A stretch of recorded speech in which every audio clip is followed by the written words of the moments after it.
एक हदीस पाक के चंद जुमले अर्ज़ करके और आज की इस महफ़िल को उससे मुनासिबत बनाकर आप सबको मुबारकबाद पेश करना चाहता हूँ कि जानत वाला हज़रत मोहम्मद मुस्तफ़ा सल्लल्लाहु अलैहि वसल्लम का इरशाद ज़ीशान है कि आपने फरमाया कि जो शख्स रब की रज़ा के लिए ख़ालिसतन अल्लाह की खुशनुदी के लिए मौज़न की ज़िम्मेदारी संभालता है और जब वो अज़ान कहता है और उसकी अज़ान पर लब्बैक कहते हुए जो भी नमाजी मस्जिद में आता है, अल्लाह करीम उस नमाजी के बराबर उसको भी अजर अता फरमाता है। मैं समझता हूँ कि हाजी फ़िदा साहब दुनिया से रुखसत हो चुके हैं, लेकिन उनकी वजह से ये महफ़िल मुनक़्क़िद हुई और जिन लोगों ने महफ़िल मुनक़्क़िद की उनके सदक़े हम यहाँ पर हाज़िर हैं। हमने नबी पाक की हम्द व सना भी सुनी और बयान भी हुआ और भी ज़िक्र अस्कार हुए। हम तमाम इसका हिस्सा बने। हमारी ज़िंदगी की जो हयात के लम्हे हैं, उन लम्हों में से जो चंद घड़ियाँ थीं वो ख़ालिसतन अल्लाह के और उसके हबीब के ज़िक्र में गुजरी। तो मैं समझता हूँ कि उनकी वजह से हम सब भी अजर में बराबर के शरीक हुए और मेरा यकीन है कि नबी पाक उस हदीस पाक के मिज़दाक इस तमाम अजर सवाब जो है वो हाजी फ़िदा साहब को भी पहुँचेगा और जितने हज़रात बैठे हैं सबको भी पहुँचेगा।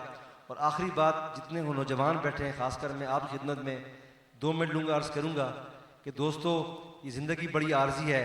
हमारे बड़े चले गए हैं, हमारा भी चल चलाओ है, आपने भी चले जाना है।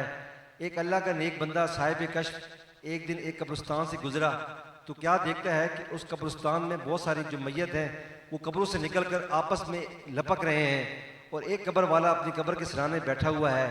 वो अल्लाह वाला उस कब्र वाले के पास गया, बोला ये क्या तमाशा लगा हुआ है, सब आपस में लपक रहे हैं, एक दूसरे से आगे बढ़ रहे हैं और तुम आराम से बैठे हुए हैं। तो शख्स ने कहा कि भी एक शख्स यहाँ से गुजरा, उसने सूरह फातिहा और 3 बार अखलास पढ़कर इस कब्रिस्तान के मुर्दों को मिल किया तो ये सारे उसका सवाब लेने के लिए लपक रहे हैं। तो उस पूछने वाले ने पूछा कि यार तुम क्यों नहीं जा रहे? तो उसने कहा जी मेरा एक बेटा है, मैंने उसकी तरबियत की, उसे कुरान सिखाया, इल्म दीन सिखाया।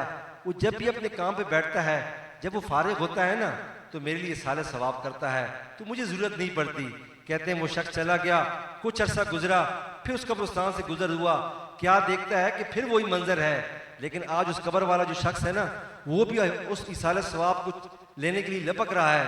तो उस बंदे ने फिर पूछा कि यार तेरे तो औलाद थी, वो तेरे लिए इसाले सवाब करती थी। कहा मेरा वो बेटा फौत हो गया, लेकिन उस बेटे ने अपने बेटे को पीछे कुरान पाक पढ़ना नहीं सिखाया। न वो अपने बाप के लिए साले सवाब करता है न मेरे लिए करता है। तो मैं आज उसके लिए तरस रहा हूँ। तो दोस्तों खुशनसीब हैं वो औलाद कि जिनको उनके वालिद ने तरबियत दी, आज ये अपने बाप के लिए महफिल सजा रहे हैं और इस अच्छी महफिल में हम सबको भी बुला रहे हैं। और मेरा यकीन है कि अल्लाह करीम जिस तरह हज़रत साहब ने फरमाया कि जहाँ नबी पाक का जिक्र हो वो महफिल कबूल की नहीं होगी। तो मेरी दुआ है कि अल्लाह करीम इस महफिल के सदके हाजी साहब की मग़फ़िरत कामिला फरमाए और हम जितने दोस्त बैठे हैं इनके जो मरहूमीन हैं उनकी मग़फ़िरत कामिला फरमाए और हमारी भी ज़िंदगी में आसानी अता फरमाए। व आखिर दावाना अल्हम्दुलिल्लाह।